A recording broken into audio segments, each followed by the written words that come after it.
Okay, correct me if I'm wrong. Pag ba lumiwanag na ng katulad ng ganito, kabuyaw na ba to?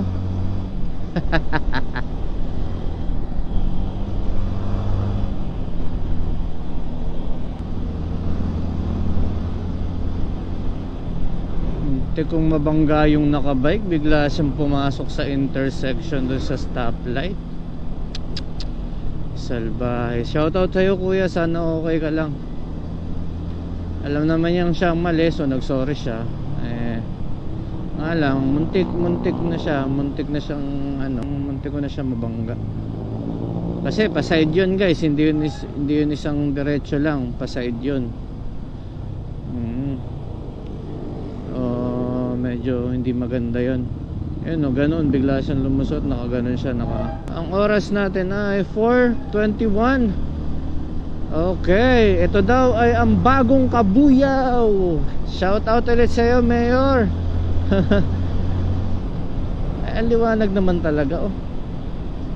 So ngayon ay 4:22 ng umaga. Kaya medyo marami ng sasakyan, unlike doon sa una nating video. Marami ng papasok sa kanilang mga work.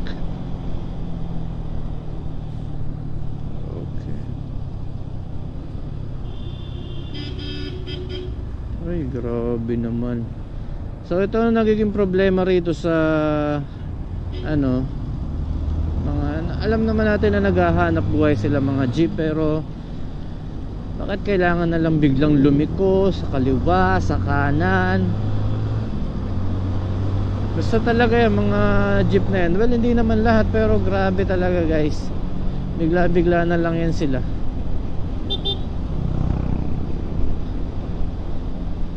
Yan. Kung hindi nyo napapansin, patay ang aking driving light. Wala akong driving light na ginagamit dito kasi on what purpose, 'di ba? Bakit kapag gagamit ng driving light?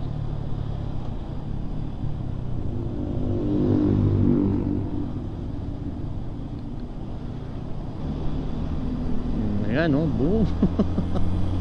Grabe talaga. So doon sa sumisita sa akin na bakit daw ako dito dumadaan minsan pag umu-overtake ako sa solid white lane po yan. Kasi nga po ganyan yung nangyayari, may mga jeep po dyan, and then dito sa side na to medyo malubak, kaya pinipili ko po doon. Kasi bagaman mali naman talaga yon, kasi we need to follow the rules and regulation ng traffic. So kung ganyan, kailangan sumunod tayo para well, ang excuse ko naman doon is wala namang sasakyan nakasalubong, walang anything, and discretion ko yon kung tutuusin. So I think malapit na tayo dun sa tulay na sinasabi nila na malapit nang matapos.